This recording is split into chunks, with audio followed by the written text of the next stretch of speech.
Hi, and welcome to the Archive of History. Tonight we journey to a place that should never have existed.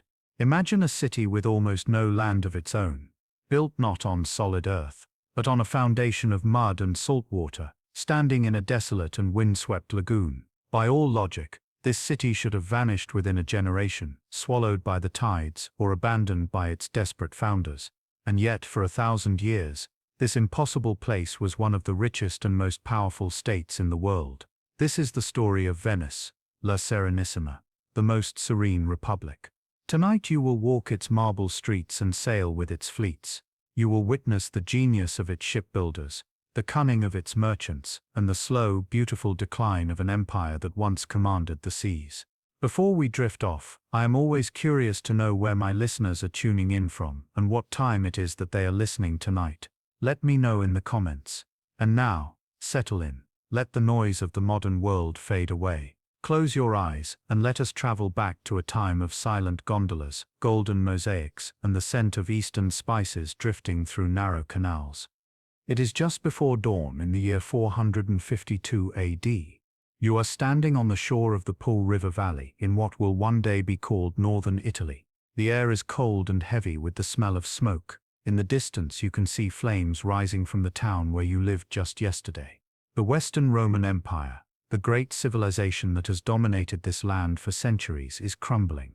The mighty legions that once protected these prosperous cities are gone. In their place come wave after wave of invaders from the east, the Goths, the Vandals, and now the most terrifying of all, the Huns, led by their brutal king Attila. They sweep down from the steppes like a storm, leaving nothing but ruin in their wake.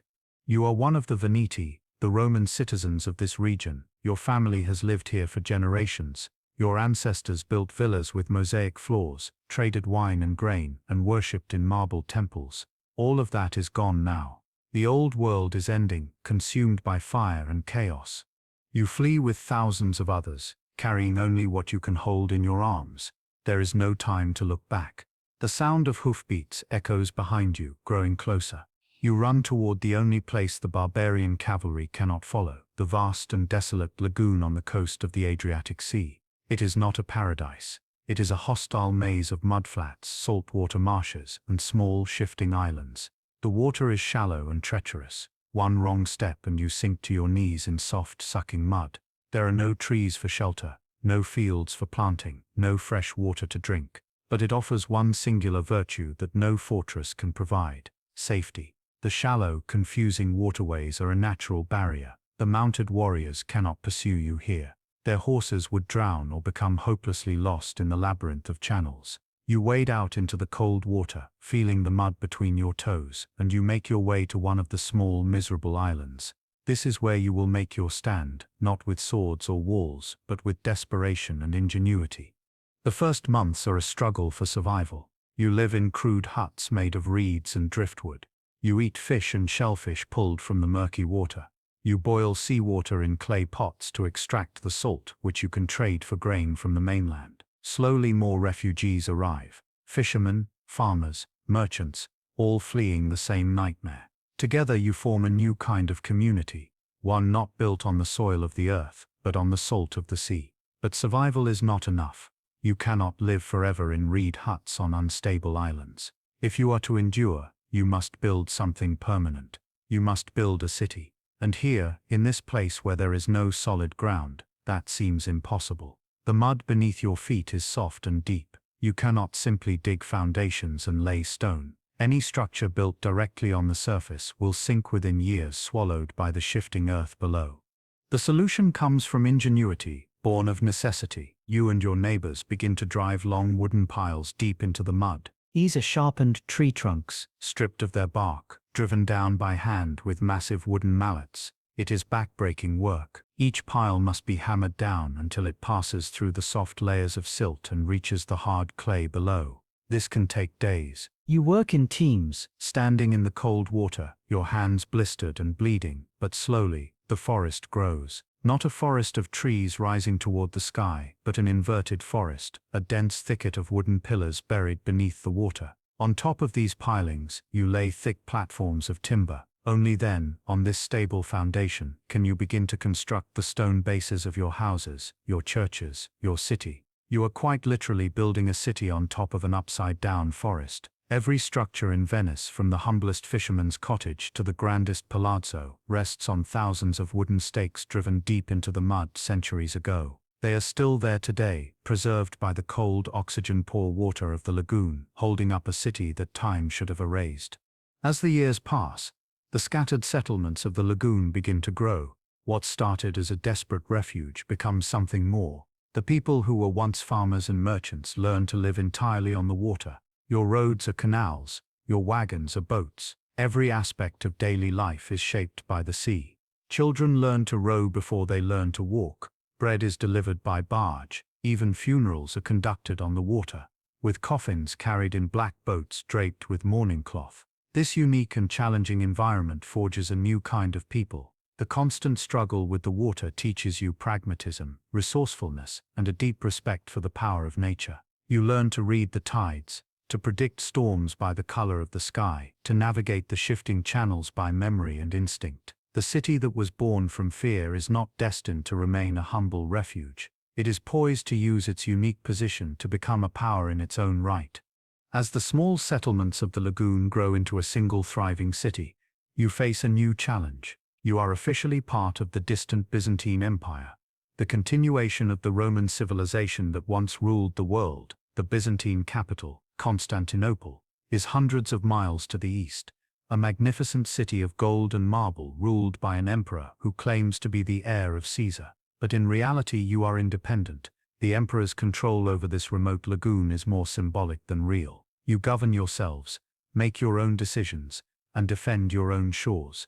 Yet you need a leader to unite you, someone who can speak for the city in negotiations with foreign powers, someone who can command your growing fleet. The problem is that your history is one of fleeing brutal tyrants and warring lords. Your deepest fear is recreating the very system of one-man rule that you escaped. The solution you devise is a political masterpiece. In the late 8th century, you create the office of the Doge. The title comes from the Latin word dux, meaning leader. The choice is deliberate. He is to be a leader but not a monarch, a prince but not a king. Critically, he is elected for life by the city's most powerful families. He is not born into the role. He does not inherit it from his father. He must earn it through respect, wealth, and political skill. The Doge is a symbol of the state's continuity, a face for the republic, but his power is limited from the very beginning. The true power in Venice lies with the wealthy merchant families. Their fortunes are built on maritime trade, and their greatest fear is that an ambitious Doge could seize absolute power, creating a hereditary dynasty that would disrupt the commercial life of the city for his own personal glory. The entire Venetian political system, therefore, evolves into a complex and ingenious machine designed to prevent this.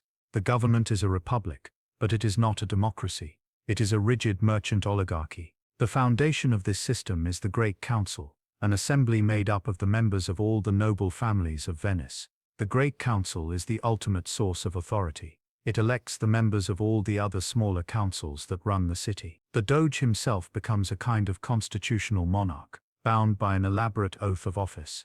The checks on his power are almost paranoid in their thoroughness. He cannot name his own successor. His sons are forbidden from holding public office during his reign. His official mail must be opened and read by state censors before he is allowed to see it. He cannot even leave the city of Venice without the permission of his own councils. In his palace he lives in splendor, surrounded by art and ceremony, but he is always watched.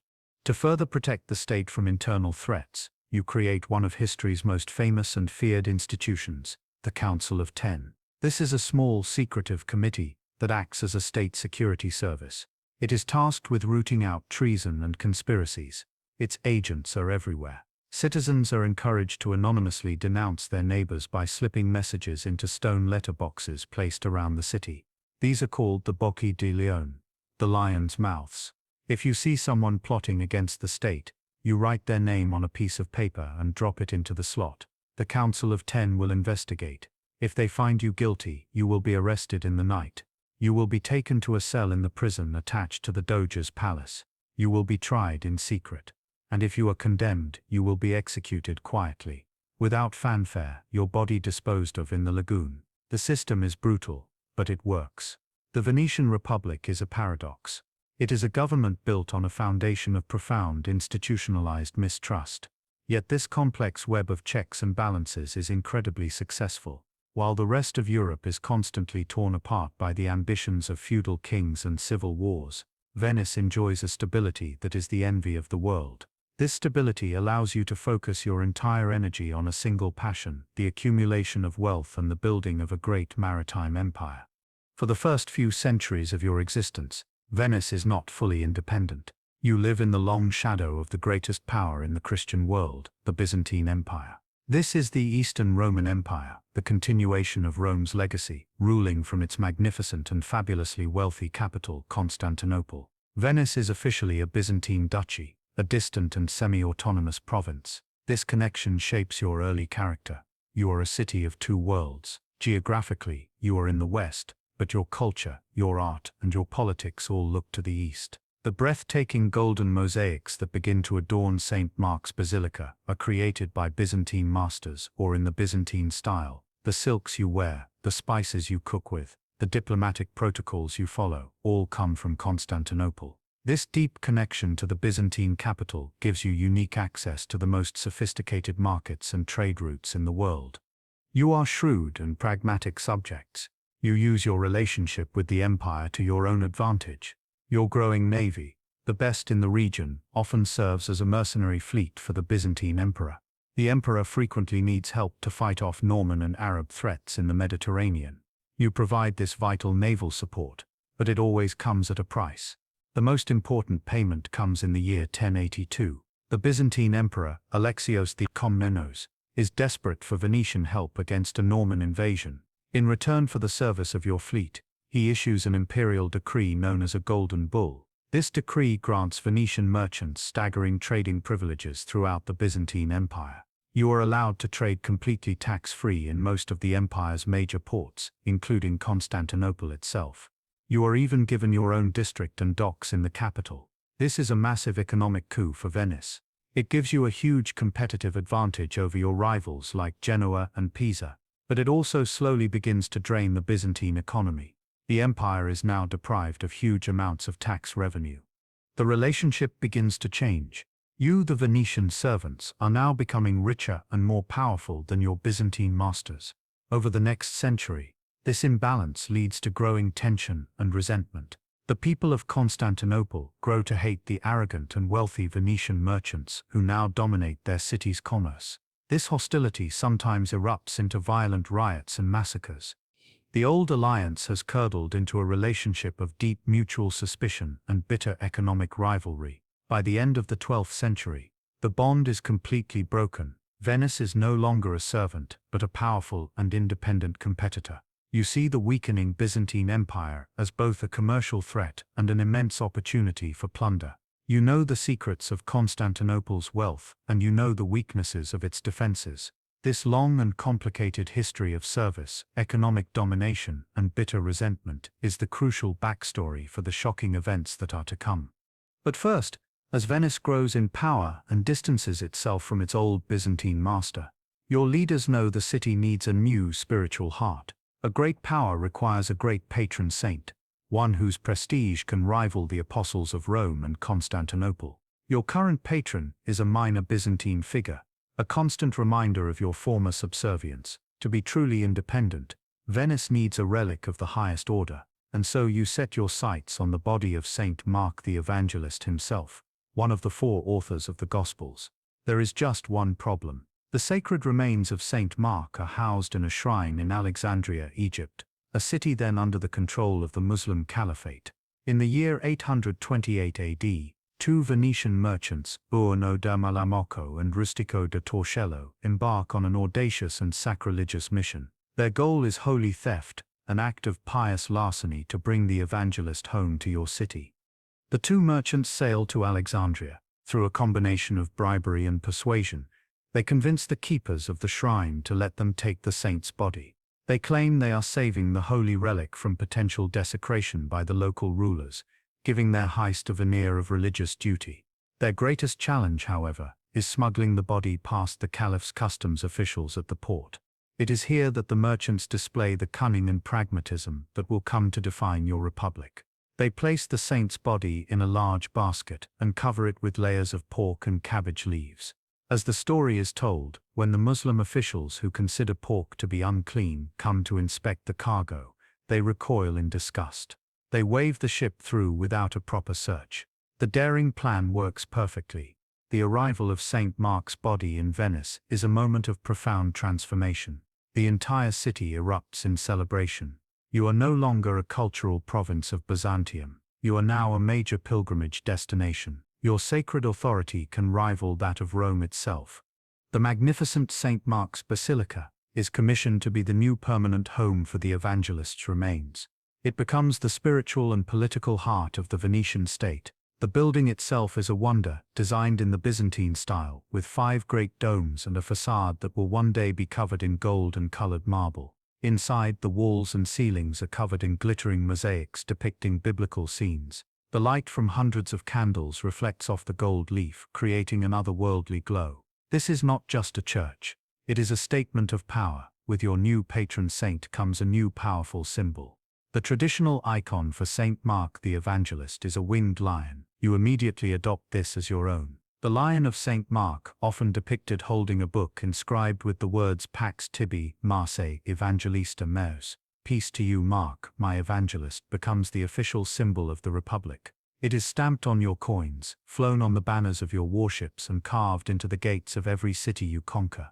The theft of a saint's body is the ultimate declaration of Venetian ambition. It is a sacred act of larceny that severs your old ties and lays the divine foundation for the independent empire to come. You now have a stable government, a divine protector, and a growing naval power, a fleet strong enough to be hired as mercenaries by the Byzantine emperor himself. But what is the source of this incredible maritime might? The answer, the true physical heart of your republic, is forged in a single vast and highly secret location. Tucked away in the eastern corner of the city, behind high red brick walls and guarded towers, lies the Venetian arsenal. It is not merely a shipyard. It is the largest and most efficient industrial complex in Europe, centuries ahead of its time. To walk inside the arsenal is to witness the future of manufacturing. The genius of the arsenal is its revolutionary approach to production. In an age where ships are typically built one at a time by small crews of craftsmen, you pioneer the principles of the modern assembly line. The process begins with the mass production of standardized interchangeable parts. Within the arsenal's sprawling complex, dedicated workshops are filled with highly skilled workers known as the arsenal. They do nothing but produce identical components: oars, rudders, masts, and vast quantities of rope. These parts are then stored by the thousands in massive warehouses, ready for use at a moment's notice. The assembly of a ship takes place along a production canal that flows through the heart of the complex. A bare, pre-built hull is towed into the canal at one end. As it moves down the waterway, it stops at a series of stations. At each stop, a different guild of specialized arsenal swarm the vessel, fitting it with the specific parts they have mastered. One team installs the rowers' benches, another steps the mast and rigs the sails. In the final stages, the ship is armed, first with crossbows, and later with the powerful new technology of cannons cast in the arsenal's own foundries. This system is so astonishingly efficient that it is said a visiting dignitary in a famous demonstration witnessed a new war galley being fully assembled and armed in the time it took him to eat a leisurely dinner. At the peak of your power, Venice can outfit and launch a fully equipped warship in a single day. This incredible speed gives the Republic a strategic advantage that no rival can match. In times of war, you can generate a massive fleet almost instantly, stunning your enemies with the sheer scale and speed of your mobilization. The Arsenal who work here are an elite and privileged class. They are state employees with guaranteed lifelong jobs, pensions, and even housing for their families. In return for this security, they are fiercely loyal and sworn to secrecy. They are the guardians of the state's most vital military and industrial secrets. The arsenal is a fortress, not just against enemy fleets but against the prying eyes of rival powers desperate to steal the secrets of Venice's industrial might. The arsenal is far more than a shipyard. It is the physical manifestation of Venetian ingenuity and pragmatism. It is the factory that allows a small city built on mud and salt water to project immense naval force across the Mediterranean. The political stability of the Doge's palace provides the will, but the industrial might of the arsenal provides the weapon. The power forged in the dark halls of the arsenal is put on magnificent display for the entire world to see. This happens on one special day each year, the Feast of the Ascension, 40 days after Easter. On this day you celebrate your most important and unique state ceremony, a ritual that perfectly captures the soul of the Republic. It is called the marriage to the sea. It is the morning of Ascension Day. You wake before dawn and make your way through the narrow streets to the waterfront. The entire city is awake. The air is filled with excitement and anticipation. This is the grandest spectacle of the Venetian year, a ceremony that has been performed for centuries and will continue for centuries more. You find a spot along the canal where you can watch the procession. The centerpiece of the festival is the Doge's state barge, the Bucentoro. This is no war galley. It is a floating palace, a breathtaking masterpiece of Venetian craftsmanship. The ship is immense, a double-decked vessel propelled by the arsenal's most skilled oarsmen. Its entire surface is covered in elaborate carvings of mythical creatures, sea monsters and allegorical figures, all heavily gilded with pure gold leaf. When the Bucentoro is brought out of its special shelter in the arsenal, it is said to look like a golden mountain floating on the water. You watch as the Doge boards the vessel. He is dressed in his finest ceremonial robes, a long mantle of cloth of gold, and on his head, the distinctive ducal cap, the corno ducale, shaped like a horn, and encrusted with jewels. With him are the highest officials of the state, senators in their scarlet robes, foreign ambassadors, and members of the clergy. From the Doge's palace, the Bucentoro leads a grand procession of hundreds of boats out into the lagoon. It is a spectacle of incredible pomp and civic pride. You see every kind of vessel, war galleys with their banks of oars, merchant ships with their sails furled, and countless gondolas, some brightly painted, others draped with silk banners. The entire city seems to be afloat. The air is filled with music, the pealing of church bells from every tower in the city, and the cheers of the Venetian people lining the shores. The procession makes its way slowly across the lagoon toward the Lido Inlet. This is the point where the calm waters of the lagoon meet the open expanse of the Adriatic Sea. Here, at the threshold between your world and the wider ocean, the flotilla falls silent. The Doge stands at the bow of the Bucentoro. He takes a consecrated golden ring, blessed by the Patriarch of Venice. He holds it aloft for all to see, catching the morning light. Then, in a voice that carries across the water, he recites the solemn, unchangeable Latin vow, Desponsimus te mare nostrum, in signum veri perpetuit Domini ye. We marry you, our sea, as a sign of true and perpetual dominion. With those words he drops the golden ring into the waves. It sinks into the blue-green water, a gift to the sea, a pledge renewed. The act is a yearly renewal of the sacred contract at the heart of the city's existence. It is a prayer for the safety of your sailors and the prosperity of your trade. But it is also a powerful statement of political reality. It declares to the world that the Adriatic is Venice's territory, that the sea is your private highway, and that you are its undisputed master. For you and your fellow Venetians, this is no mere metaphor. Your city was born from the water, protected by the water, and made rich by the water. The sea is your farm, your fortress, and your entire reason for being. To be married to the sea is to state the fundamental truth of your world. You do not simply live beside the ocean, you live with it, as partners bound by an eternal vow. This magnificent ceremony is the ultimate expression of the Venetian soul, a golden spectacle that proclaims the source of all your power and glory. After the ring is cast, the procession returns to the city, and the day dissolves into celebration. There are feasts in every parish, music in every square, and gondolas gliding through the canals long into the night. For one day the entire Republic is united in joy, reminding itself of what it is and what it has always been, a city inseparable from the sea. At the dawn of the 13th century, a new call echoes across Europe. Pope Innocent III declares the Fourth Crusade, a new holy war to sail to the Holy Land and reclaim Jerusalem from Muslim control. The feudal lords of France and the Holy Roman Empire answer the call. They assemble a magnificent army of knights and soldiers, men who have taken sacred vows to fight in the name of Christ. But to strike at the heart of Muslim power in Egypt, they need a fleet. There is only one city in the world that can provide it: Venice. The leader of Venice at this time is one of the most remarkable figures of the Middle Ages. His name is Doge Enrico Dandolo. He is an old man, well into his 90s, and he is blind, yet his mind is as sharp as any man half his age, and his ambition for the glory of Venice is boundless. The Crusader envoys arrive in Venice and make their request. They need a fleet to transport 33,000 men and 4,500 horses. Dandolo and the Venetian leadership drive a hard bargain. You agree to suspend all your normal commercial activities for over a year. You will dedicate the entire industrial might of the arsenal to this one massive project. The price for this service is a staggering 85,000 silver marks, a sum so large it could finance the building of entire cities. The Crusaders agree, and Venice goes to work. The arsenal roars to life. Day and night, the arsenal labor. New ships are launched every few days. By the summer of 1202, the fleet is ready, hundreds of transport ships, war galleys and supply vessels, the largest armada Europe has seen in generations. In the summer of 1202, the Crusader army arrives at the Lido of Venice. A crisis immediately erupts.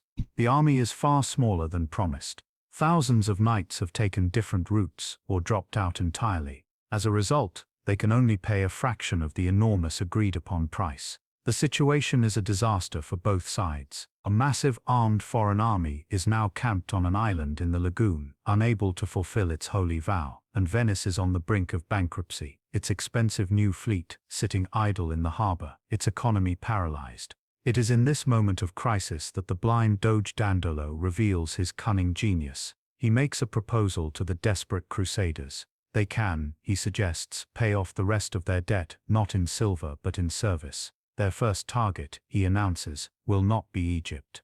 It will be the Christian city of Zara, a trading rival of Venice on the Dalmatian coast. The Crusaders are aghast. They have taken a sacred oath to fight the enemies of Christ. Now they are being asked to attack a fellow Christian city for the commercial benefit of Venice. Many protest this blatant hijacking of their holy mission. Some abandon the crusade in disgust, but the majority, trapped in debt and desperate, reluctantly agree. To seal the deal, the aged Enrico Dandolo performs a masterful act of political theater. During a great mass in St. Mark's Basilica, he declares that he, despite his age and blindness, will personally take the cross and lead the crusade. The congregation erupts in cheers. The great fleet, paid for with Venetian silver and Crusader desperation, finally set sail. Dandolo's great gamble has paid off. He has successfully diverted the entire Fourth Crusade onto a new, unforeseen and controversial path, replacing its sacred purpose with the cold, hard logic of Venetian ambition.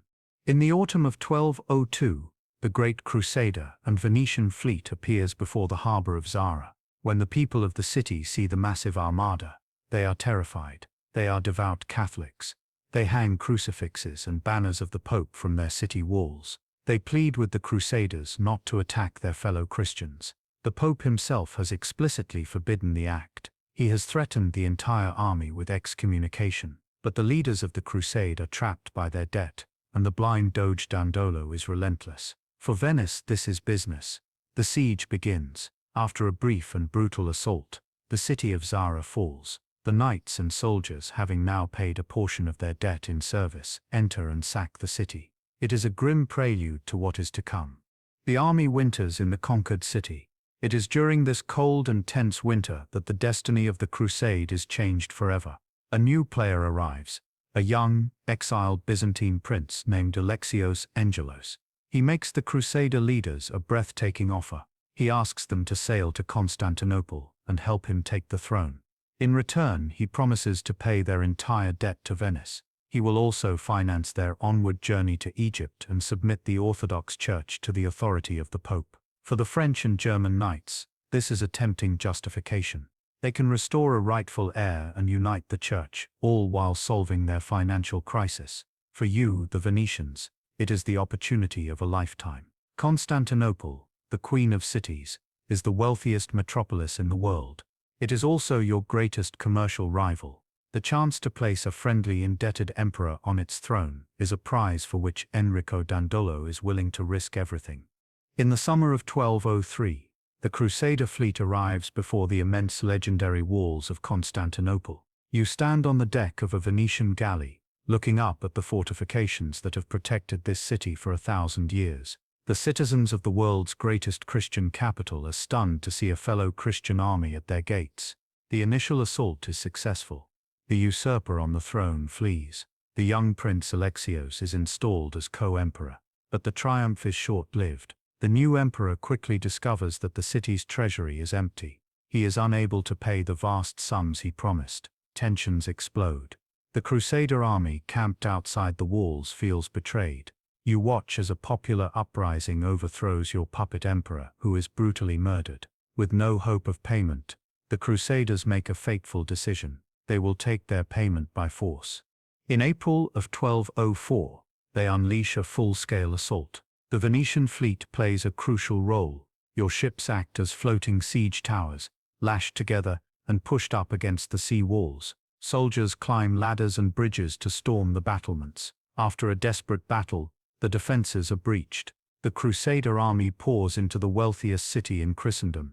What follows is one of the most shameful events in medieval history, the Great Sack of Constantinople. For 3 days, the city is subjected to an orgy of looting, destruction, and murder. You walk through streets littered with broken statuary and shattered mosaics. Palaces and churches are stripped of their priceless holy relics and ancient treasures. The great library is burned. Magnificent bronze statues are torn down and melted for coin. Soldiers break into the Hagia Sophia, the most sacred church in the Orthodox world, and loot its altar. Venice plays a shrewd and calculated game in the division of the spoils. The French knights take land, carving out feudal kingdoms from the fallen empire. But you take the prizes that matter most for a maritime empire. You loot the famous 4 bronze horses from the Hippodrome, which will become a symbol of St. Mark's Basilica. You take control of 3/8 of Constantinople itself, securing your own quarter in the heart of the city. And you claim a string of strategic ports and islands throughout the Byzantine Empire, including the crucial island of Crete. The Fourth Crusade never reaches the Holy Land. It has instead shattered the ancient Christian Byzantine Empire. It has also enriched Venice beyond its wildest dreams. With the wealth of Constantinople in your vaults and its most strategic ports under your control, Venice is no longer just a powerful city-state. You are now a true empire, the undisputed master of the Eastern Mediterranean. In the chaotic aftermath of the sack of Constantinople, the French and German Crusader lords scramble to carve out feudal kingdoms for themselves. They claim vast tracts of land from the fallen Byzantine Empire. You, the Venetians, play a much more calculated and strategic game. You have no interest in governing large, rebellious inland populations or managing feudal estates. Your ambition is not for land. It is for the sea itself. From the spoils of the fallen empire, you meticulously craft a new kind of empire, one perfectly suited to a republic of merchants, the Stato da Mar, the state of the sea. While the other crusaders claim their share in territory, you claim your share in trade routes. Your strategy is to create a long, unbroken chain of fortified ports and islands that will act as stepping stones, a maritime highway stretching all the way from the Venetian lagoon to the Black Sea. It is a string of pearls, where each pearl is a strategic harbor, a naval base, and a commercial outpost. From the partition of the Byzantine Empire, you acquire a series of key locations. You secure the most important ports along the coast of Greece. You take control of the Cyclades Islands in the Aegean. But your greatest prize is the massive and strategically vital island of Crete. Known to you as the Kingdom of Candia, Crete becomes your most important overseas colony. Its position allows you to dominate the shipping lanes of the entire Eastern Mediterranean. It serves as a crucial naval base and a source of valuable goods for centuries. This is not an empire of settlement. It is a commercial and military machine. Each island and port in the Stato da Mar serves a specific purpose. They are safe harbors where your merchant galleys can rest, resupply, and shelter from storms and pirates. They are naval stations where squadrons of Venetian warships can be based, allowing you to police the sea lanes and project power far from home. And they are commercial centers where your merchants collect local goods to be funneled back to the markets of Venice. Life in these colonies is typically overseen by a Venetian governor, a nobleman sent from the city to rule over the local, mostly Greek population. It is often a pragmatic, business-like form of rule, more concerned with collecting taxes and ensuring the smooth flow of trade than with changing the local culture. The local populations are allowed to keep their language, their religion, and many of their customs, as long as they pay their taxes and do not rebel. The Stato da Mar is the ultimate expression of the Venetian worldview. It is an empire designed by merchants for merchants. Every island and every harbor is chosen not for its size but for its strategic and commercial value. This network of naval bases and trading posts is the hardened skeleton that supports your vast commercial body. It allows you to control the flow of wealth from the east back to the heart of your city with unparalleled efficiency and security. You have built your city on the water, and now you have built your empire on it as well. But one Venetian's journey goes far deeper, beyond the familiar trade routes, to the very source of those riches. His name is Marco Polo, and his story will become the most famous travelogue in history. The adventure begins in 1271. Marco, then just a 17-year-old boy, sets out from Venice with his father Niccolò and his uncle Maffeo. They are merchants, and this is an ambitious trading mission. Their journey is not a swift voyage by sea, but a long, arduous trek overland, following the legendary network of paths known as the Silk Road. For 3.5 years they travel, crossing the mountains of Anatolia, the deserts of Persia, and the towering Pamir Mountains, the roof of the world. Finally they arrive at their destination, the opulent, almost mythical court of Kublai Khan, the Mongol Emperor of China. The Khan is a sophisticated and curious ruler, and he is fascinated by these strange men from a distant land.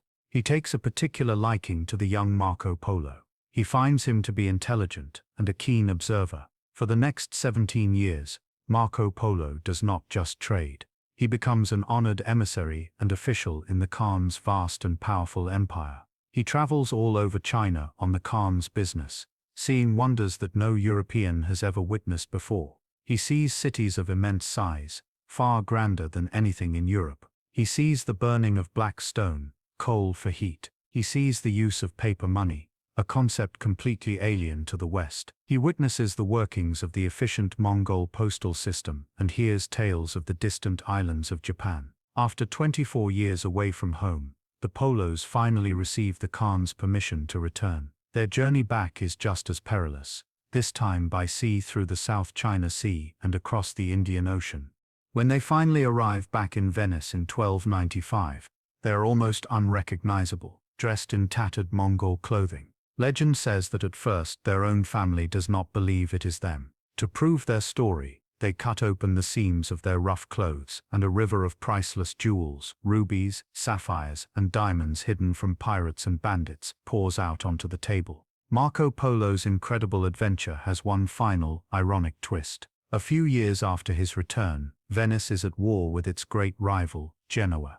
Marco, now a wealthy man, commands his own galley in the Venetian fleet at the Battle of Curzola in 1298. The Venetians are crushed, and Marco Polo is captured and thrown into a Genoese prison. It is there in that prison cell that he meets a writer of romances named Rustic Hello de Pisa. To pass the time, Marco Polo dictates the entire story of his incredible journey to his cellmate. The resulting book, The Travels of Marco Polo, becomes an instant sensation, though many at the time dismiss it as The Million Lies, a collection of fantastic fables. It is the first detailed and realistic account of the Far East that Europe has ever seen.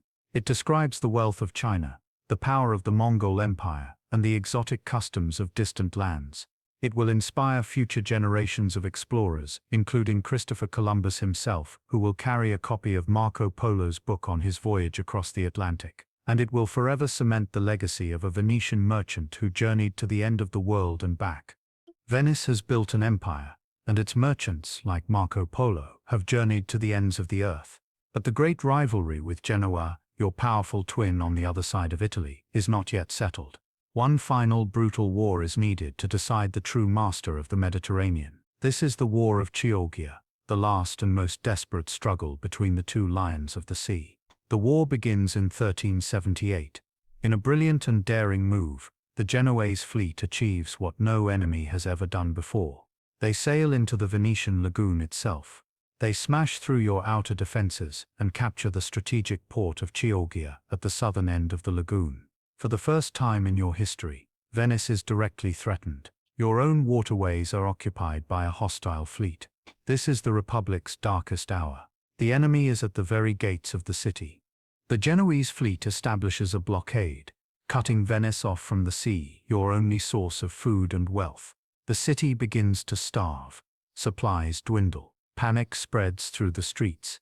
The Genoese admiral, full of confidence, sends a message to the Venetian doge. He declares he will not grant peace until he has tamed the Lion of St. Mark itself, a promise of total conquest. In this moment of desperation, you mount one of the most remarkable comebacks in naval history. You rally every ship and every man you have left. You free your best admiral, Vetta Pisani, from prison. He had been imprisoned after an earlier defeat, and place him in command. He proposes a supremely audacious gamble to blockade the blockaders.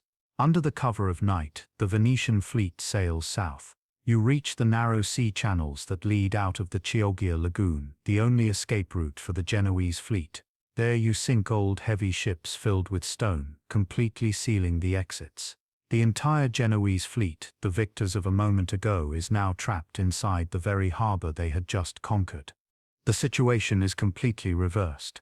The siege of Venice has become the siege of Chioggia. For 6 grueling months, you hold your position, cutting off all food and supplies to the trapped Genoese sailors. It becomes a brutal war of attrition. You patrol the channels, preventing any escape. The Genoese, trapped in an enemy harbor, slowly starve. Their supplies run out. Disease spreads, finally starving. And with no hope of rescue, the once mighty Genoese fleet is forced into a humiliating and total surrender. The victory is absolute. The War of Chioggia has broken the back of Genoese sea power forever. While Genoa will remain a financial center, its challenge for maritime supremacy is over. Venice now stands alone, the undisputed master of Mediterranean trade. Having vanquished your greatest rival in a war you had almost lost, the Republic is now truly free to enter its golden age. Venice now stands alone as the master of the Mediterranean. Your victory over Genoa has secured your trade routes. Your empire of ports and islands is a perfectly designed machine created for a single purpose: to control the most valuable and profitable trade on earth. In medieval and Renaissance Europe, true wealth is not just gold, it is spice. Pepper, cloves, cinnamon and nutmeg are commodities of almost unimaginable value. They are preservatives for meat, essential ingredients in medicine, and the ultimate status symbol for the rich. Their origins in the far-off spice islands of the East are a complete mystery to most Europeans. This makes them seem magical and exotic. A small sack of peppercorns can be worth more than a man's entire lifetime of wages. A pound of nutmeg is often valued more highly than a pound of gold. For centuries, Venice positions itself as the sole gatekeeper of this incredibly lucrative trade. The journey of the spices is a long and perilous one. They are carried by Arab and Indian sailors across the Indian Ocean. They are then moved by long camel caravans across the deserts of Arabia. They finally arrive at the great Mediterranean ports of Alexandria in Egypt and Aleppo in Syria. It is here, at the threshold of Europe, that you are waiting. Through a combination of advantageous diplomatic treaties with the sultans of Egypt, the raw power of your navy, and your network of strategic island colonies, Venice establishes a virtual monopoly. No other European power can effectively buy spices at their source. You control the flow. The lifeblood of this trade is the great Venetian merchant galley. These massive, primarily sail-powered ships, often traveling in protected convoys, arrive in Alexandria laden with the goods of Europe: Flemish wool, German iron and Venetian glass. You exchange these for the precious cargo from the East. Then begins the triumphant journey home, your holds filled with the fragrant, priceless dust that is the foundation of the Republic's fortune. The arrival of a spice convoy in Venice is a moment of citywide celebration. The ships unload their cargo at the bustling markets of the Rialto. The air fills with the exotic scents of the Orient, the sharp bite of pepper, the warm sweetness of cinnamon, the pungent aroma of cloves. Here, under the watchful eyes of state inspectors, every sack of pepper is weighed, taxed and sold to the merchant houses of the city. From the warehouses of Venice, the spices are then distributed to the rest of the continent. Merchants from Germany, France and England come to buy. They pay top price, and you take your profit at every stage. The immense profits from this monopoly fund the splendor of the city. It pays for the magnificent marble palaces that line the Grand Canal. It pays for the breathtaking artworks of Titian and Veronese. It pays for the powerful war fleets built in the arsenal. The city of Venice, a glittering jewel on the water, is a city built on a mountain of spice. But daily life in Venice is not just about grand trade and imperial strategy. It is also about the unique rhythms of a city where water replaces land. For centuries, the canals of Venice are your roads. Everything and everyone moves by boat. The gondola evolves as the perfect vehicle for this unique environment. Its design is a work of subtle genius. It is long and slender to navigate the narrowest canals. It has a flat bottom to clear the shallow waters, and most cleverly its hull is asymmetrical, built with a slight curve. This asymmetry is what allows a single gondolier standing at the stern with a single oar to propel the boat in a straight line. The gondoliers themselves are a powerful and respected part of Venetian life. They are members of a historic and tightly controlled guild. They know the secrets of the city's labyrinthine canal network better than anyone. They are the city's taxi drivers, its confidants, and the silent witnesses to its many secrets. During the height of the Renaissance, the gondola becomes a symbol of status. Wealthy noble families compete fiercely to own the most lavishly decorated boat. They adorn their gondolas with rich, colorful fabrics, intricate carvings, and gleaming gold leaf. The canals are filled with these magnificent floating displays of private wealth, a stark contrast to the Republic's ideal of public modesty. The state decides to put a stop to this ostentatious competition. In 1562, the Venetian government passes a sumptuary law, a law designed to curb extravagant spending. It decrees that all gondolas, with the exception of a few ceremonial state boats, must be stripped of their decorations and painted a uniform, simple black. This law perfectly encapsulates the Venetian mindset. It enforces a public image of sober republican equality, forcing the city's powerful nobles to conceal their immense wealth behind a veil of uniformity. The black gondola becomes an icon, a symbol of the unique culture of Venice, a city of outward modesty that hides a world of private luxury. This law, controlling even the color of a boat, is a perfect example of the Venetian state's power over the public and private lives of its citizens. And this obsession with control extends from the canals into the most sacred and dangerous realm of all, religious belief. Across Renaissance Europe, the Catholic Church has a powerful and feared tool for enforcing its doctrine, the Inquisition, a special court tasked with finding and punishing heresy, beliefs that contradict the official teachings of the Church. But the Republic of Venice, as always, does things its own way. While you are a devout Catholic state, you famously insist on running your own state-controlled Inquisition. The reason for this is pure pragmatism. The Venetian state is built on international trade. Your city is a cosmopolitan melting pot, filled with foreign merchants, including German Lutherans, Orthodox Greeks, and Jews. An overly zealous, Rome-controlled Inquisition could trigger diplomatic incidents and disrupt the vital trade relationships that are the lifeblood of the city. For Venice, commercial stability is just as important as religious purity. The Venetian system is unique. The tribunal itself is composed of religious figures, including the papal nuncio and the Patriarch of Venice. But there is a crucial difference. 3 lay observers are required to be present at every trial. These are Venetian noblemen, appointed by the state, known as the Savi or Larizia. These observers have no vote in the verdict, but their presence ensures that the state monitors all proceedings and that the interests of the Republic are always protected.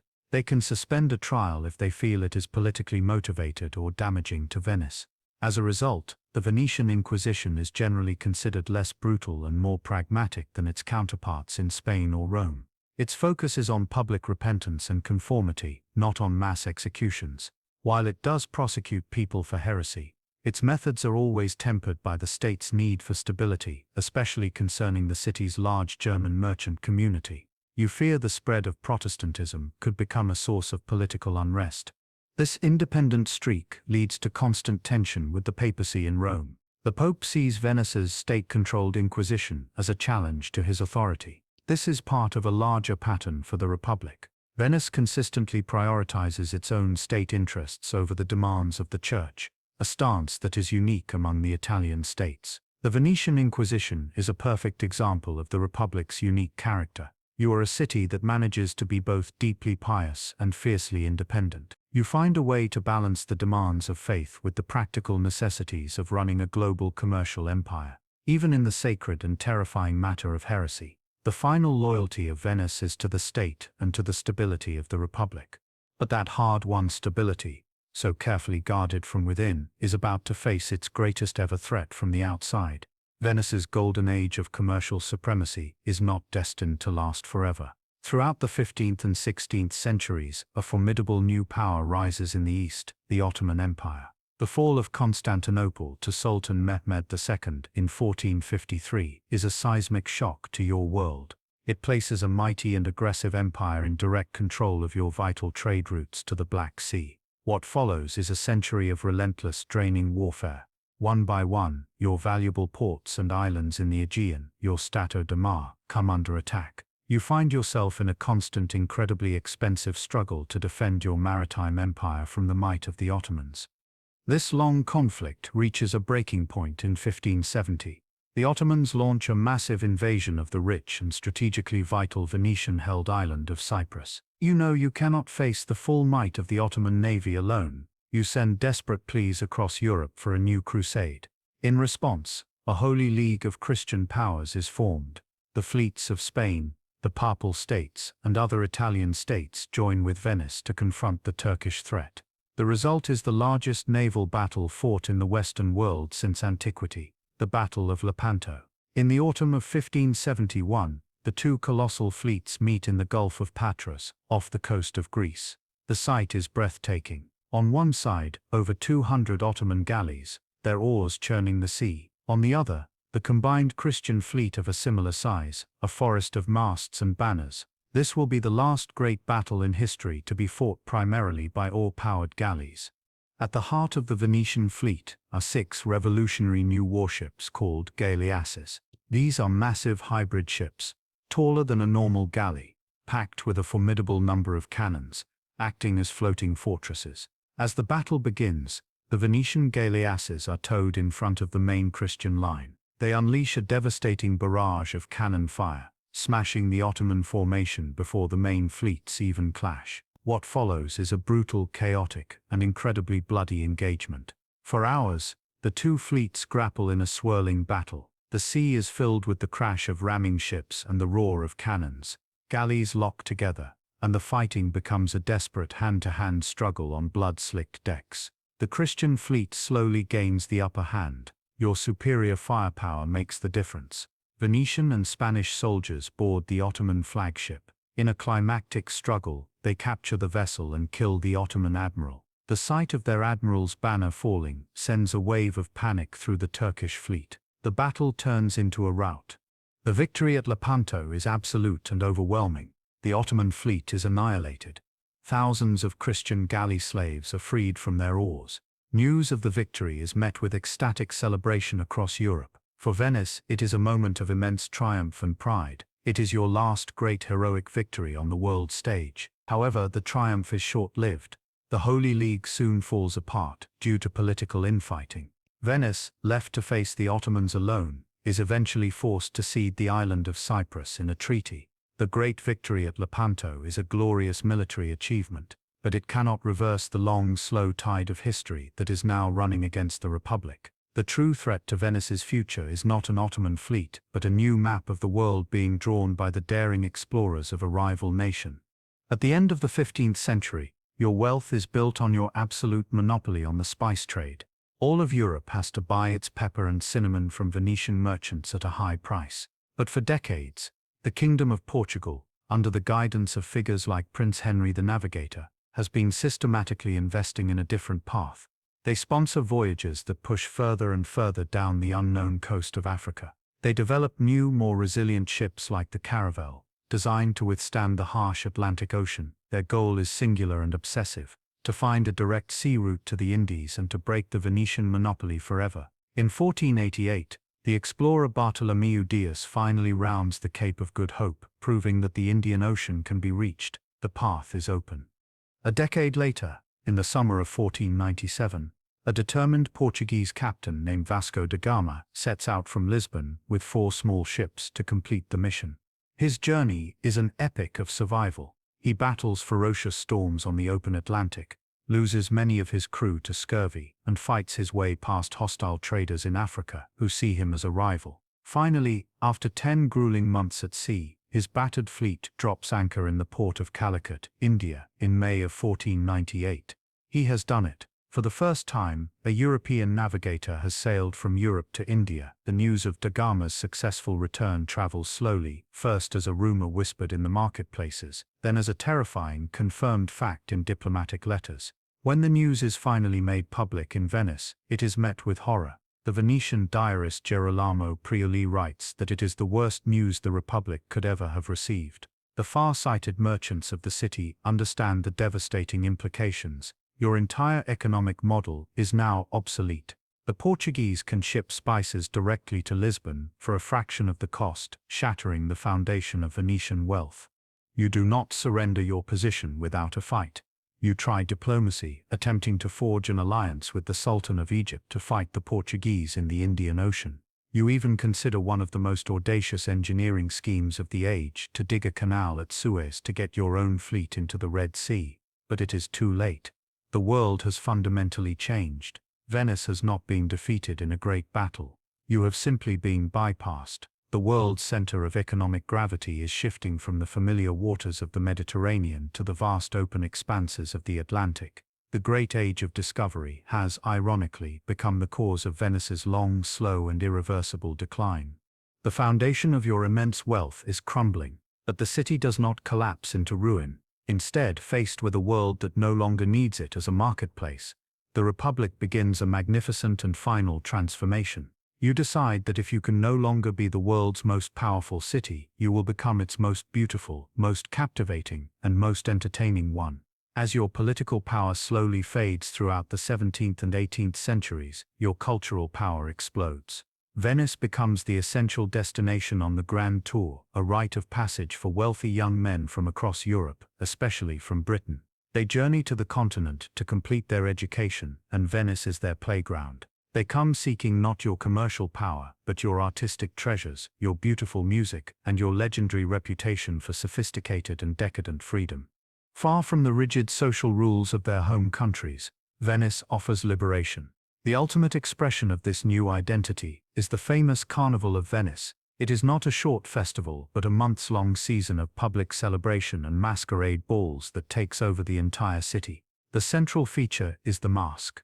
Behind a simple paper bauta mask, a nobleman can mingle with a commoner, and a commoner can feel like a king. The anonymity of the mask dissolves the city's rigid social structures. It creates an atmosphere of intrigue, romance, and illicit adventure in the labyrinthine streets. This is the era when Venice becomes the undisputed capital of pleasure. The city opens the Western world's first public and legal gambling house, the Ridotto. Here, under the watchful eyes of the state, masked aristocrats and wealthy travelers risk entire fortunes in silent, high-stakes games of chance. It is also the golden age of the famous Venetian courtesans, highly educated and cultured women who are celebrated in art and poetry. And it is the birthplace of public opera, with magnificent theaters attracting the best singers and composers in the world. This final era is also a last brilliant golden age for Venetian art and music.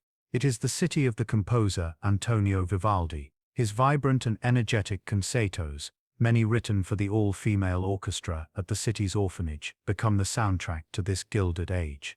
It is also the city of the great view painter Canaletto. His breathtakingly detailed and sun-drenched paintings of the Grand Canal and St. Mark's Square are the ultimate souvenirs for Grand Tour travelers. His work is so precise and evocative that it defines the world's image of Venice for centuries to come. As the 18th century draws to a close, Venice is a city of breathtaking beauty. It is also a city of profound political stagnation. The Republic is a living museum, a capital of pleasure, but its military is a shadow of its former self. Its ancient oligarchic government is ill-equipped to deal with the violent new forces that are about to be unleashed upon Europe. That new force is the French Revolution. Its instrument is a brilliant and utterly ruthless young general named Napoleon Bonaparte. In 1796, Napoleon's revolutionary army sweeps into northern Italy, shattering the old Austrian order in a series of lightning-fast victories. The Republic of Venice, clinging to its long-held tradition of neutrality, desperately tries to stay out of the conflict. But in this new age of revolutionary warfare, there is no room for neutrality. Napoleon, having conquered the surrounding lands, accuses Venice of being secretly hostile to France. He marches his armies to the very edge of the lagoon. For the first time in over 1,000 years, a hostile army stands at the shores of Venice. Napoleon issues a stark ultimatum to the Doge and the Great Council. They must dissolve their ancient government and establish a new democratic municipality aligned with France. If they refuse, his army will be unleashed. The threat is clear: surrender or face total destruction. The final agonizing debate takes place within the Doge's palace. The ruling families of Venice are assembled in the Great Council chamber. Their faces are pale with fear. They know the reality of their situation. Your small army is no match for Napoleon's hardened veterans. Your city is indefensible against modern artillery placed on the shore. You are faced with an impossible choice. Make a heroic but suicidal last stand that will see your magnificent city burned and looted, or accept a quiet, humiliating surrender that might at least preserve Venice itself. On May 12, 1797, the last Doge of Venice, Ludovico Manin, addresses the council with tears in his eyes. He tells them that the Republic is finished. He urges them to accept the French terms. As the vote is being taken, the sound of a few musket shots from outside sends a wave of panic through the chamber. Believing a revolt has begun, or that the French are already attacking, the noblemen vote in a rushed and undignified scramble. The 1,000-year-old Republic of Venice does not end with a roar of defiance, it ends with a whimper of fear. The final moments are filled with a profound and quiet sadness. George Ludovico Manin returns to his private apartments. He removes his ducal cap, the corno ducale, and hands it to his servant, saying simply, "Take it, I shall not be needing it again." A few days later, French troops enter Saint-Ouzé, Mark Square. The first time a foreign army has ever occupied the city. They loot its treasures. They take the 4 great bronze horses from the basilica and ship them to Paris as spoils of war. The magnificent golden Bucentoro is publicly broken apart and burned for its gold. The surrender to Napoleon in 1797 marks the end of the 1,000-year-old Republic of Venice. The great political and military power is gone forever. For the next several decades, the city itself becomes a prize, passed between the empires of France and Austria before finally joining a newly unified Italy in 1866.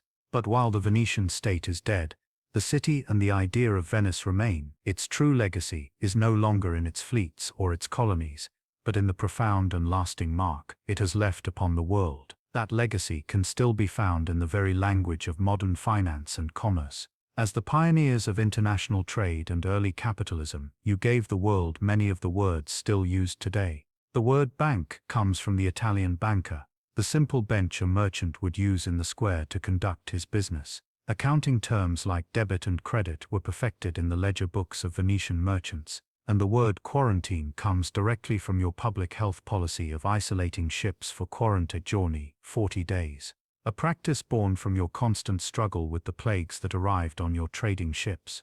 The most visible legacy, of course, is the city itself.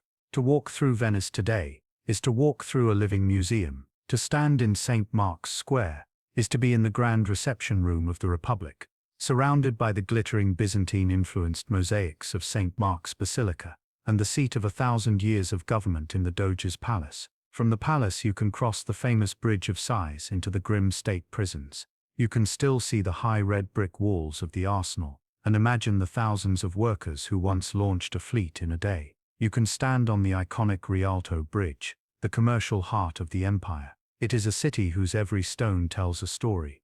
But to see the true scale of Venetian power, you must travel to its former colonies. The Trail of the Lion of St. Mark is carved into stone across the Mediterranean. At the farthest reach of your influence, the massive Venetian walls of Famagusta on Cyprus stand as the final eastern outpost. From there, the heart of your Aegean power was the crown jewel of your overseas empire, the island of Crete. In the beautiful port city of Chania, the entire old harbor is a complete Venetian creation, while in the capital, Heraklion, the colossal walls and seaside fortress are a testament to the centuries Venice spent defending its most precious colony. Moving back toward Venice, the Greek island of Corfu serves as the heavily armed gateway to your home waters. Its magnificent old and new fortresses still dominate the city. The trail continues north up the Adriatic coast into modern-day Croatia and Montenegro. The breathtaking fortifications of Kotor and the defensive works of Zadar, the very same city of Zara from our story, showcase your absolute dominance of this coastline. These great fortresses of the sea are so significant that they are part of a grand UNESCO World Heritage Site called the Venetian Works of Defense.